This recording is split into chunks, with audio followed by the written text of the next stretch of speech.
I'm Mac Sandlin. I'm a theologian who loves art. I'm Tessa Davidson. I'm an artist who loves theology. And this is Our First Word. Theology of Beauty.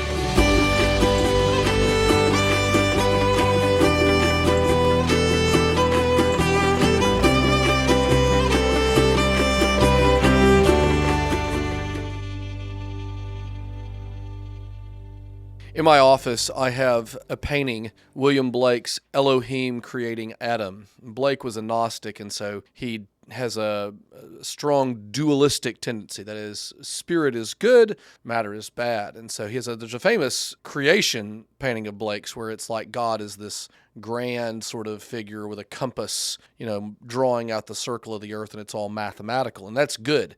And this one that I have that I like much better, God looks like a sad old man with wings, and Adam is lying in the muck with a snake twined around his leg, and his head is still down in the muck. He's like emerging up from the mud. And Elohim, which is that's God, but Blake's a Gnostic, so you guys can Google this or whatever. It's like a lower kind of God. He has one hand in the mud and one hand on nasty Adam's head. And I love it. I love it. I just think it's fabulous. And I think, what Blake meant by it was all this stuff about how material is bad. And I think he's just wrong about all that. What I love about it is I think he painted better than he knew. Mm-hmm. And it's this image of a kind of kenotic picture, kenosis, the pouring out of God. Christ did not consider equality with God something to be grasped at, but emptied himself, kenosis, emptied. And so here it is, God lowering himself, coming down with one hand right in the muck and another one right on the nastiness of this mud man coming up from the ground. This is what it is to be a person. Yeah, we got a snake, twined about our leg already.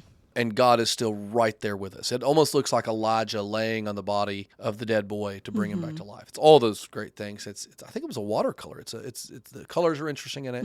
Sort of thing that's better on video. Maybe we do this in the video. We can show a picture. But I love it.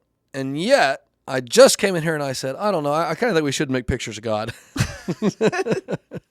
You hypocrite. Yeah, I think there's some truth in that. But okay, here's I'm very good at justifying whatever I want, which is not an admirable quality to have, but I'll give it a shot. Okay, imagine some people we think are maybe more prone to certain types of addiction, opioid addiction. Maybe there's a genetic component or something like that, okay? Sure. But let's imagine you've got zero addiction possibility for a drug. Wouldn't that change your attitude to whether or not you could partake of the drug? The danger is that it's addictive, and it's not addictive for me, and so it's more okay for me, etc. For people in a hyper secular worldview, I want to believe in. I believe in ghosts, but if you tell me you saw a ghost, I'm like, no, you didn't. And I like to try to make myself believe that the stars are moved in their courses by angels pushing them, because we live in this utterly disenchanted world, and I think there's something lost in that. But maybe people in a disenchanted world who there's no danger that I'm going to think of God as an old man in the sky. Yeah. That's not even a possibility for me. I'm much more likely to think of God as a nothing than as a that. So maybe pictures of God aren't as dangerous for secular, disenchanted, materialist cultures as they were for, more idolatrous, superstitious, hyper-enchanted, haunted sort of cultures. All right, what do you think about that? Ooh, okay. I like how you set that up. You're kind of putting things in context and recognizing that all temptations, they're always kind of contextualized in some kind of historical setting. Okay, I like how you've set that up, but I would say that while we should be considerate about the situation, like Paul saying, I'm not going to eat meat in this context, blah, blah, blah, I would say there's something fundamentally about what it means to be human and how God created us as visual creatures and how he designed us that would, I think, push back against taking it just as a cultural, something to be sensitive based on where you are historically. So that would be my initial kind of response, to say, no, I think it goes beyond just a historical setting. Of course, you want to be mindful of that, but... Good. So where does it reach to? Like if it goes beyond history and cultural setting, it goes to what? You're saying something about humanity. Yeah. Well, what is it? What is it about humanity that it's getting at? Well, just the fact that when God created humans, just how we're made, the fact that 90% of our, like the information that we absorb is visual, you know, the fact that our brain is made like that. We're inescapable in this. Yeah, like that, just what it means to be human is the fact that, over half of our brain is dedicated just to visuals, and then that much information is visual. The fact that we process visuals 60,000 times faster than other forms of information. So, and then just how God has always communicated to humanity throughout all of our history. So I think it goes beyond just even the fact that we're living in a modern age and we're not as, swept away in the mystical and, the things that draw our imagination. We certainly have, problems with idols nowadays and materialism and all of this. So I mean, we still have it kind of almost take on a different host in different forms. But I don't know if that would negate the fact that we still need visuals. Okay, so I think you're right, and my justification I don't think really works. I do think there's something there, like something might be more dangerous for, I don't know, 12th century BC people than for 21st century AD people. Yeah. In regards to the fear or the temptation of idolatry to equate God with some material or sort of thing. There's something to that, but I think you're right that it doesn't negate the sort of pressure of both the second commandment and also the history of the church. The early church is not making these pictures of God. It's controversial when it comes out. They don't do it in, there's still big swaths of Christianity where that religious art's a big deal, but you still don't make pictures of God the Father.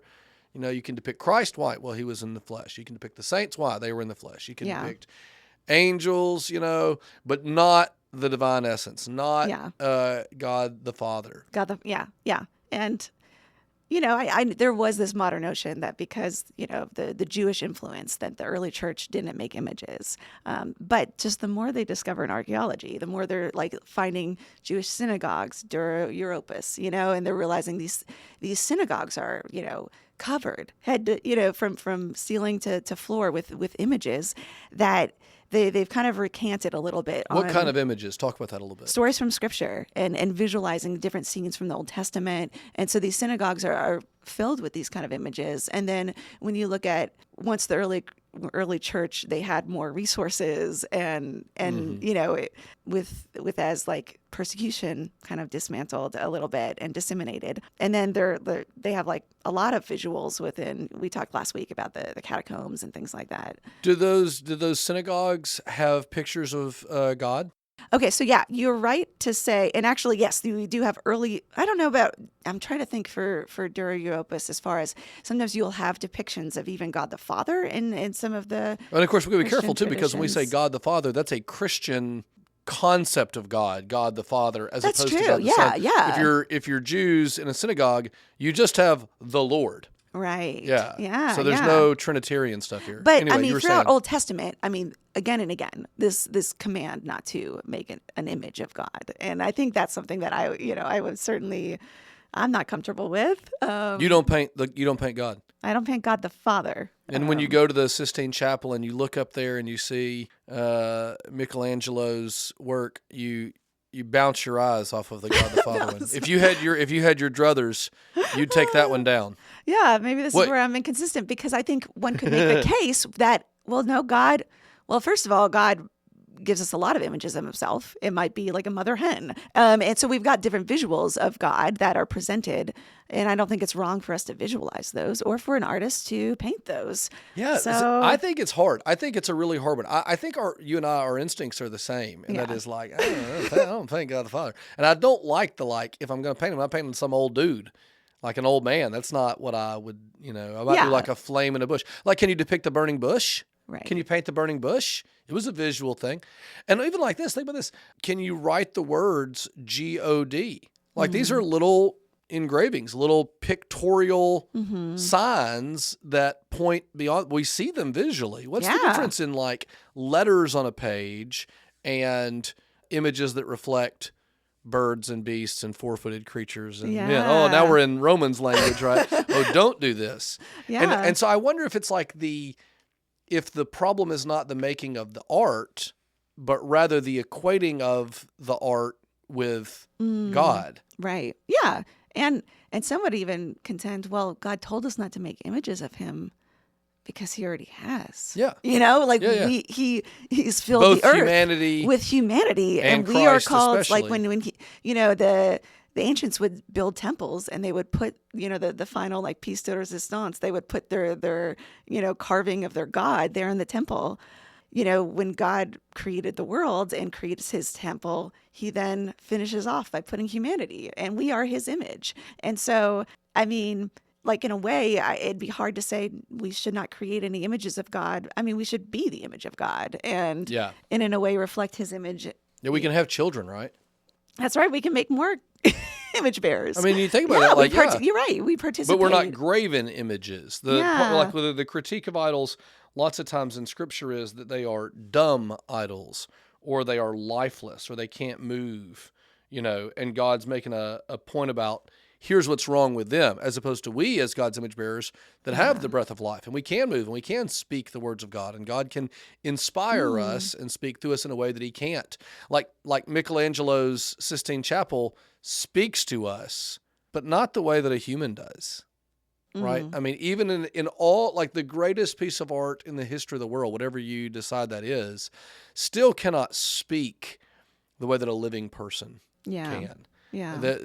Like at its best, art is still an imitation of life. Yeah. As opposed to something with life in itself. Yeah. Like making a child is different than making a statue. Like this is the whole Pygmalion thing. We make a statue, even a great one that we love, and then we think, ugh, I wish it could come to life. We make a wonderful puppet and we say, I wish it was a real boy. You know? Well, then what are we to do with all of the imagery that he uses to describe himself? I mean, he's putting out these images. Is it wrong for us to meditate on those images in our head? I don't think that's it. It's not like we aren't supposed to use signs and symbols to get at God. Yeah. But with idols, what you do is, I mean, like this is in Scripture, you see them do this. They make an idol and then they bow down to it. Right? They bow down to it. The problem is not having it. The problem is having it at the wrong level. Yeah. Like imagining that art is a better representation of God than humanity. Right. And therefore I take humanity, myself, and I bow it down before the thing that is actually lower than it. The artist is greater than the art that she produces. And so, you have all these images, metaphors for God. God is a rock. God, as you said, is a mother hen. God is a flame. God is dry rot. I mean, there's hundreds of these. Good chapter on this in Terence Fretheim's little book, The Suffering of God, an Old Testament perspective. But all those metaphors, like it's only a fool who says God is a mother hen and then sees a mother hen and he's like, hello, Lord. This is really terrible and evil. Yeah. That's not how metaphors work. And God is not so transcendent and holy that he forbids the using of metaphors to point to him. Yeah. But the idea that we've like, got it. Maybe like this. When we take a photograph of somebody that's really excellent, we say, that really captures him or that really captures her. Yeah. And I think sometimes that's what we imagine we're doing. Like this idol, this image, this art, this metaphor, whatever it is, this is so good that we've got God really right there. Oh, yeah. And then, of course, we want to say, no, he's not just greater than that. He is infinitely greater than that. Yeah. And Michelangelo would say amen to all of that. When he's painting the Sistine Chapel, he's wanting to be a symbol. He's thinking, how do I show that humanity is an image bearer? And one way to show that is visually is by having the two almost be like these mirror opposites, but like you can look at those images and see how they're reflected in each other.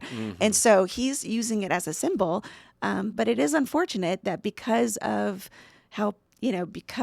color reproductions and the fact that we have celebrity imagery and that everybody's seen that then becomes how atheists then refer to God as this old man in the sky. I feel like some of that goes beyond of what even Michelangelo's intentions were, or even where his heart was when creating that. So I don't want to throw too much shade on what Michelangelo was doing or what he was up to in the Sistine Chapel. But you're right. Like, as far as where we cross the line is when, a good image should reveal, whereas an idol conceals, and thinking or about replaces, right? Yeah. Something that replaces it as opposed to points to the thing itself. I think about, like, I said this last time, I have a photo of Jenny on my desk. And if I, like, look fondly at that photo and think of her, this is a good thing. I might even, you've done this, like, you have a photo that you love of someone and you kiss the photo. Yeah. Right? But, like, there's a line in there somewhere where you're like, hey, that's just color on paper, man. Like, like, that's pointing to something that's not here.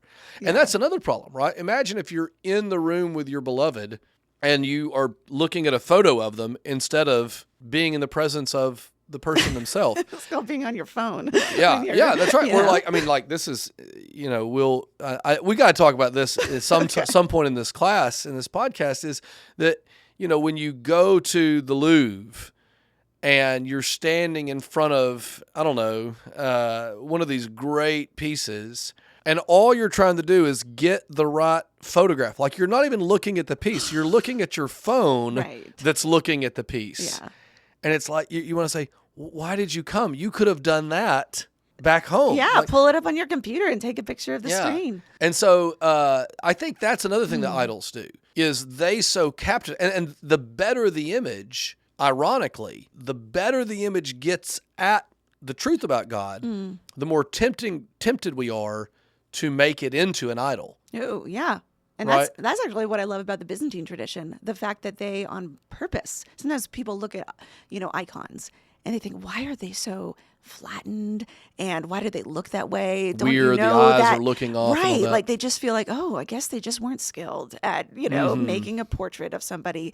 But they on purpose, when really Christianity was developing its own forms and had matured artistically, they on purpose wanted to create a style that you wouldn't to avoid idolatry, so what you wouldn't look at it and think, oh, that is Mary, or that is John the Baptist, or that is Jesus, because we see that it's just an image. It's a flattened form, and so that was really important. But it's just enough of an image that it reminds us, of different activities and actions and the character of the person that it's depicting. So I think that style is an attempt, ironically, to get around idolatry, but yet it was still then problematic. And the language that you hear about icons in the Greek tradition, you don't look at an icon, you read an icon, right? It's meant to be visual words, or it's always funny to me. People are like, I don't want a bunch of religious art up in this church because it's full of idolatry. Here, kids, have your picture Bible, children's illustrated Bible. Yeah. Why? Well, the kids can't read good yet. Okay, let's. Right. So there's something to that. All right. So let me ask this question. We're talking about the history of this, and we're debating. You yourself comfortable painting Christ? Yes. But not painting the Father. Personally, but I don't know. Maybe I would change my mind at some point. I don't know. But that's kind of where I'm open to being persuaded. With your recent piece you've done, you've got doves in it for the Spirit, right? And flames for the Spirit. Like, right? I'm comfortable using imagery that He's revealed Himself in different ways, but I just feel like the old man in the sky with the white beard, because of our time and how people refer to God, I would maybe avoid that kind of imagery, if that's fair to say. Okay, so the local church, we've just found out, has come together, and we need a meeting space for, 500 Christians who are going to gather here. And we've not been donated cash. We've been donated only materials and skilled laborers. So we really can't, distribute this and turn it into something else for the poor or blah, blah, blah, blah. I'm trying to avoid all the things, but I wouldn't do that all. Okay. They say, Tessa, we need you to design us for us this space, decorate it, build it, etc. What do you do?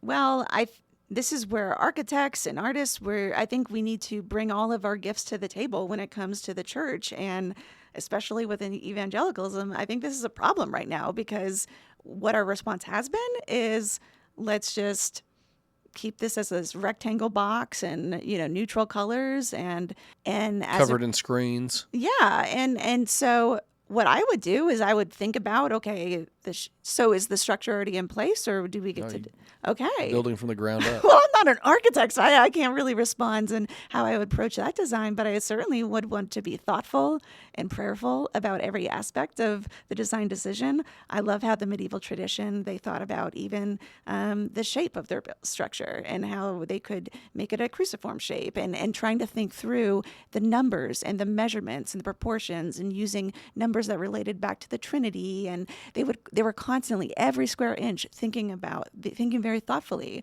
about how it can glorify God. And when the light comes through into the church, how that can transform this space and elevate the activities within that space, so that people are reminded of what they're a part of and the beauty that they're a part of. So, I mean, at so many levels, every single square inch, I think to be faithful to God, we would want to reflect his beauty and reflect his character. I love, you were just mentioning things like not graven images, but intentional design choices, intentional reaching for and celebrating beauty. The Trinity Episcopal Church downtown, my friend Father Mark is the priest there, and I was over there one day doing some prayers and admiring many things about their building, and he said, "Oh, here's my favorite thing about the building. It's situated in such a way." It has, of course, windows, lovely windows.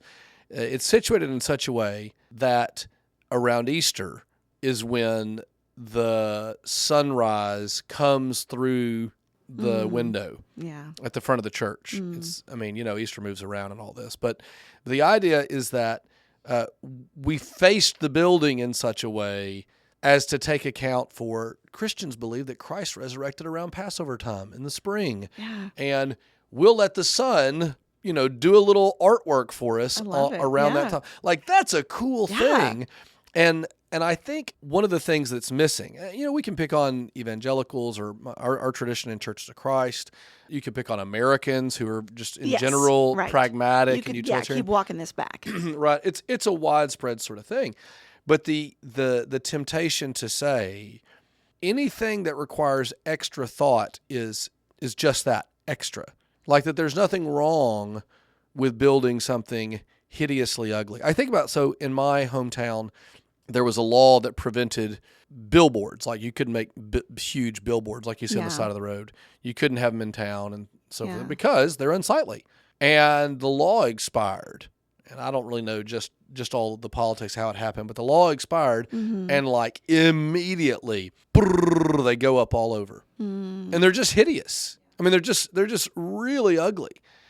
No one would choose to look at that every day. But they do make money for the community, right? I mean, I have a friend who has property, and he's got one on there, and he makes money from it every week. He's glad to have it. I don't care. I just ignore it. I'm glad to have the paycheck. But I also think, but like everybody has to look at it. Yeah. And it's sort of like, it's an ugly thing. And I think that phenomenon, the valuing of something like money over something like beauty as a cultural phenomenon is problematic. One of the things that Christians, to me, ought to have the freedom to do and ought to have the sort of like Stanley Harris always talks about patience and time is to say, well, we don't have to do it all at once.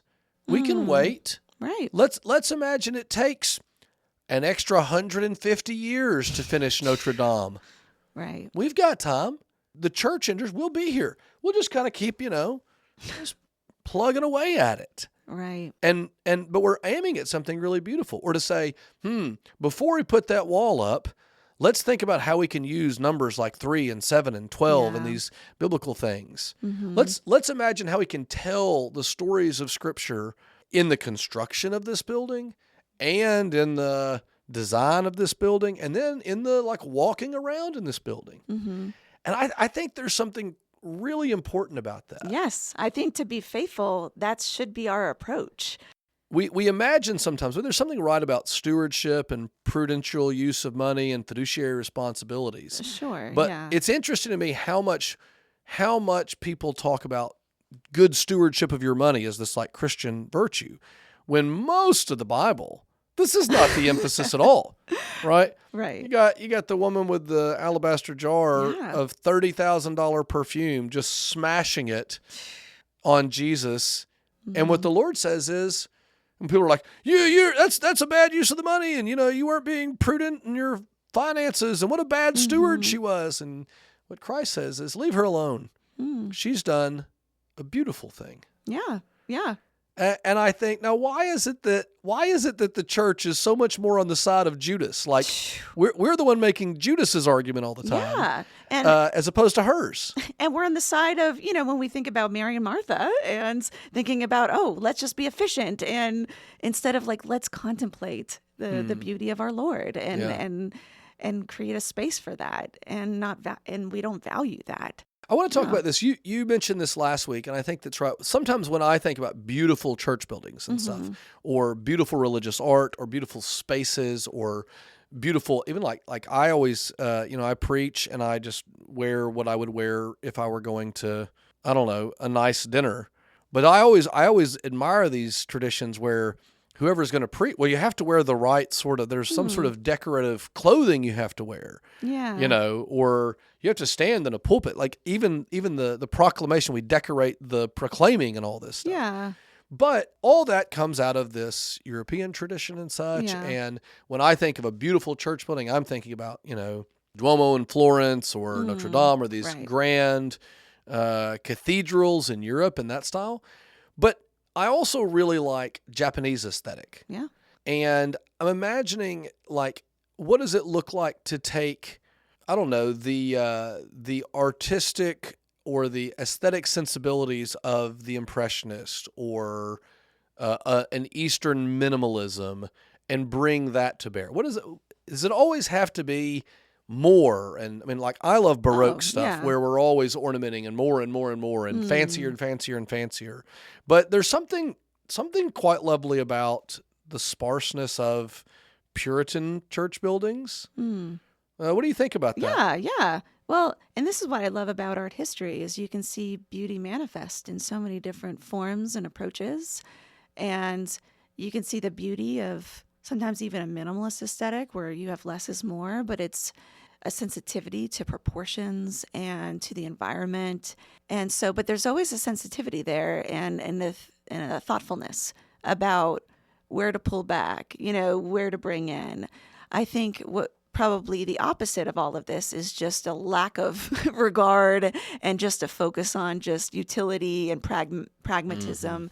But no, there are certainly some wonderful traditions and where sometimes just utilizing light. And one of my favorite churches, I forget where it is off the top of my head, but it's a simple building, but it's just got a single cross that takes up the entire back wall, and it cuts through, and all of that light just pours in. And so because it's just the cross is glass. No, it's it's a window or just straight through into the outside. Oh, wow. And it's just open space. And it takes up the entire wall, because of how it's designed. And so it just, all of the light that is possible to come into that space, it comes only through the cross and that shape of the cross. And so there's just something powerful about how you can utilize even, simple forms, but do so in a thoughtful way, in a way that, brings meaning. If I was in that space, then I would be thinking about light and the cross. Yeah, and, that's it. I mean, like I think we're talking around this, and sometimes I have to be careful because I know I'm not just interested in sort of promoting my own subjective taste. Well, I like this, so everybody should do this, or Tessa likes this, so you should do this. My dad's like, I don't care. I'm like, you ought to care, the same way that people, I don't know, NFL football, but like, you ought to care about this. Sure. So I don't want to pretend, I don't want to get in the habit of just that. And you said something just then I think gets at this. It ought to have meaning. Mm-hmm. Yeah. That is, we ought to be thoughtful and patient and intentional and meaningful in what we're doing with these things. Yeah. If the entire church, I was imagining a Japanese church in old Japanese style, right? With paper walls.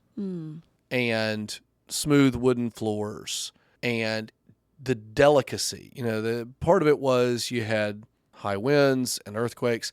So you built architecture over there with materials that were very easy to replace and to put up quickly.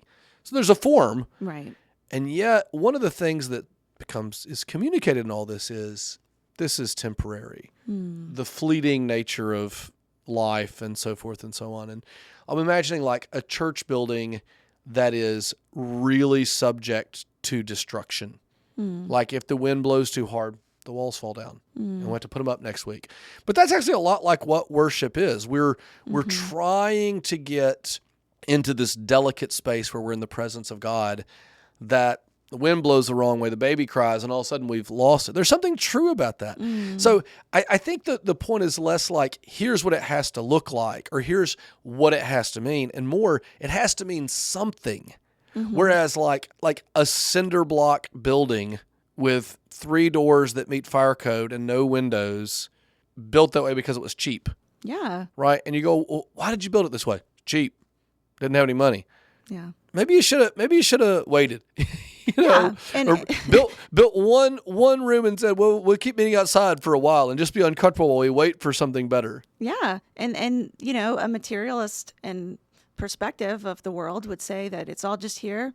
It's just about the function, survival of the fittest, and life is meaningless. And so when we echo that in our architecture and we echo that in our church spaces, like that's what we're proclaiming, that there is no meaning to all of this. Yeah. But that's not how God created the world. God created it and infused it with meaning. And he calls people out, in Romans for not seeing God's eternal nature through the beauties of the natural world, and by not looking out and seeing him being proclaimed in the skies. God is the great maker, and he is infusing all of nature with his glory in a way that has meaning. And so when we as makers, we do the opposite, and we're just focused on just pragmatism, like we are then proclaiming a false gospel. Yeah. And so I would completely contend that if we were to be most faithful, that response demands beauty. And I would say the incarnation of Christ demands images as well, because he has made himself visible. And so images and, communicating to the human who is very visual, I think that would be a faithful response. That all sounds right to me. I think that we're very much on the same page. And of course, all of our listeners agree with us, I'm sure. But let's talk about what someone might say. Okay. How can this go wrong? I think sometimes when I read the official teaching of the church about dulia and latria, adoration and veneration, and no, we never give adoration to images. That is reserved for God. We just give respect or veneration to the images because they point to these things. And that's the official teaching of the church. There's never been a Christianity that said one ought to worship images or statues or icons or anything like that. Church has always taught against that. And yet, we are still prone. Let's sell our house with St. Joseph. Yeah, so I'll tell this story. People don't know about this. When I was at Dayton, at the school I went to, Catholic school, somebody was trying to sell their house, and my friends were all joking. None of them actually, I don't think that this is a real thing. It's kind of a silly superstition. But you can go on Amazon, you can buy a little St. Joseph Sell My House, and you get a little statue of St. Joseph, and you bury him upside down in your yard, and then when your house sells, then you pull him out and turn him right side up. Yeah. Well, this is not idolatry. Anybody who does this doesn't think that St. Joe is God and their little statue, but it does seem to me like sorcery or like magic or like imagining that by manipulating these symbols, we somehow can manipulate angels or saints or even God himself to doing what we want. And people are not only like, it's not like, oh, that's the case for poor people or rich people or Protestants or Catholics or whatever. This is just the human condition. We're desperate to get access to power. So think about like in Samuel, Israel is fighting the Philistines and they're losing, and then Hophni and Phinehas go and get the ark. And the ark is this beautiful thing. God ordained it to be beautiful. God declared, I will make my my presence here enthroned above the cherubim. If you walk around Jericho with the ark, the walls will come down. If you carry the ark into battle, sometimes like fire, lightning shoots out from the ark and kills Israel's enemies. It's like it is a conduit of divine power. So they bring it out, and all by God's design. They bring it out, and the Philistines are terrified. We're going to lose. And Israel's confident, we got the ark, we're going to win. And God just says, no, you can't manipulate me or control me by controlling these symbols, even beautiful symbols, even true symbols, even symbols that I have specifically ordained and commanded you to make. Yeah. And he lets the Philistines take the ark, right? Yeah. Eli falls off the stool and all that. And so that instinct of ours to say we can manipulate providence, say, or divine action by manipulating the symbols associated with divine action, I think is deep in the race. Yeah, yeah. And I think we are foolish if we get so swept up in our love of beauty and our, I think, right instincts about images and the Incarnation that we think, this will be fun, nothing's going to go wrong. Yeah, we should always approach it with a sense of humility. But yeah, I guess, what should our response be when we see idolatry like that? Do we focus on the actions underneath or the thoughts underneath that? Do you smash the idols? I think sometimes a faithful response would be to smash idols. I think that in certain contexts. And I think we're all, negotiating this in our own ways. We're all kind of iconophilic in some ways and iconoclastic in other ways. But, I think about even the cross being this perfect image of both iconoclastic move where we've got God breaking the image of sin but as well as iconophilic, we've got the perfect image of Christ all in one go.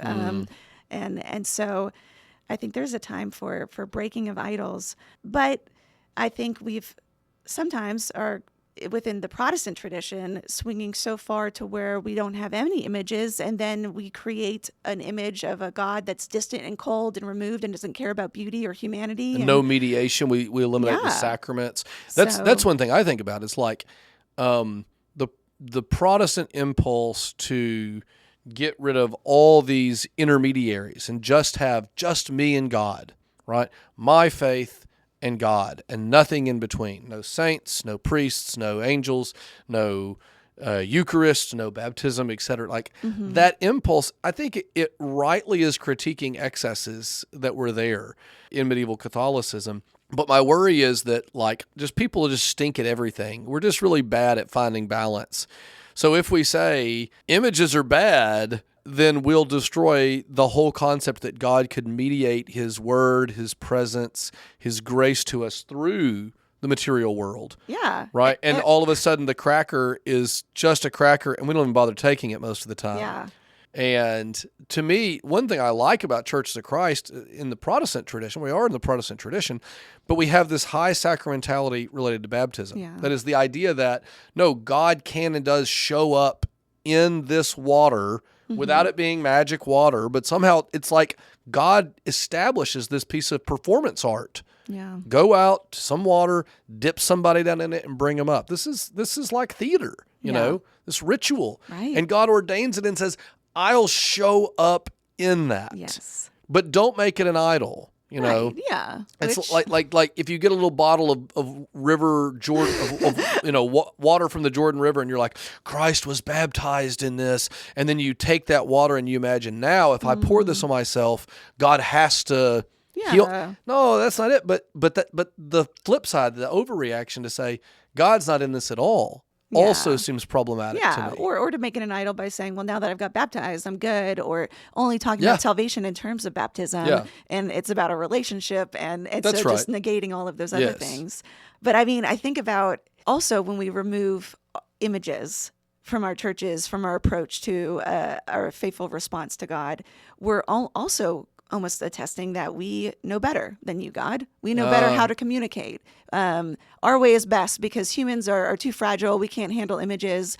And so this is really what you should have done, God. You should have made us to where we're not visual. You should have made this world to where it's not visual and it's beautiful. a Pharisee move, right? It's To saying put that up we know more how and more to boundaries. communicate and express your glory better than you do. And Jesus that, is incarnate. We know how to best express that. And this is where I feel like, no, a faithful response is to reflect how God has communicated and how God continues to reveal himself, and it demands images. I think about, even when we say images, like that word I think is triggering for folks. Oh, okay. But Yeah. it's okay. Like I like being provocative, but that extends to like the shape, like you said, the shape of walls, the proportions of buildings, the shape and color and design of windows. I'll tell this little quick story. One of my favorite pieces of religious art that I've ever encountered. One of my jobs at church for a while was to take communion to people who'd been sick or were in a nursing home or couldn't, shut-ins, couldn't be at church. And so my brother-in-law and I, we would go and take communion to these folks. And, you can imagine how this went.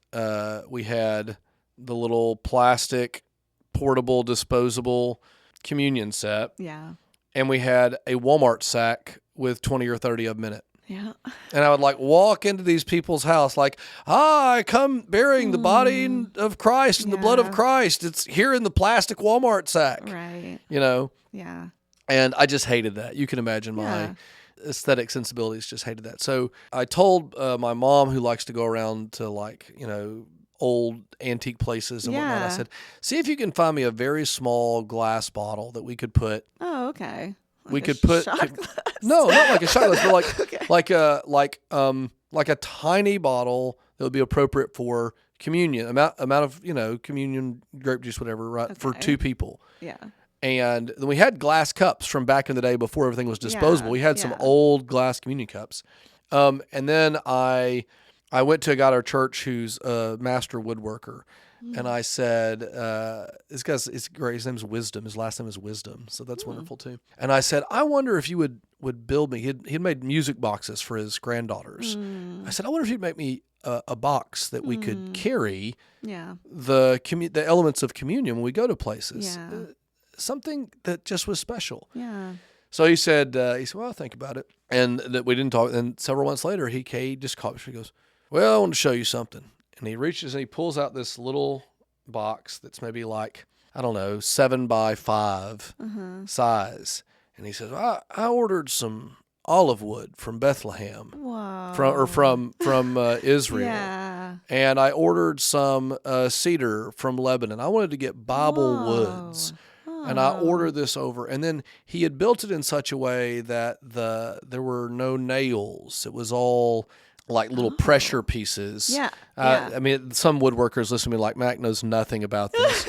But these little pegs and things that he would slide in to make it almost of one piece, but many pieces of wood come together and joined only by itself. And I mean, it was just so thoughtful. All the things he had thought and put into it. And then if you look at it, it looks like a little wooden box. It's pretty, but it's in the looking at it that you see all these things. Yeah. And I loved carrying communion and having all that meaning with me as opposed to just a Walmart sack. It's what I think Thomas Aquinas would say.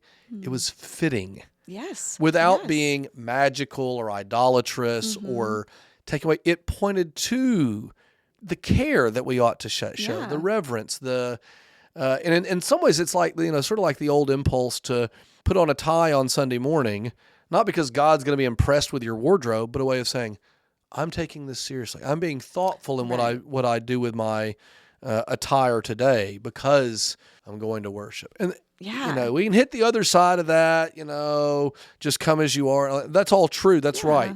But I know I'm reacting against a context in which I find myself where everything is casual, nothing is formal, reverence is gone.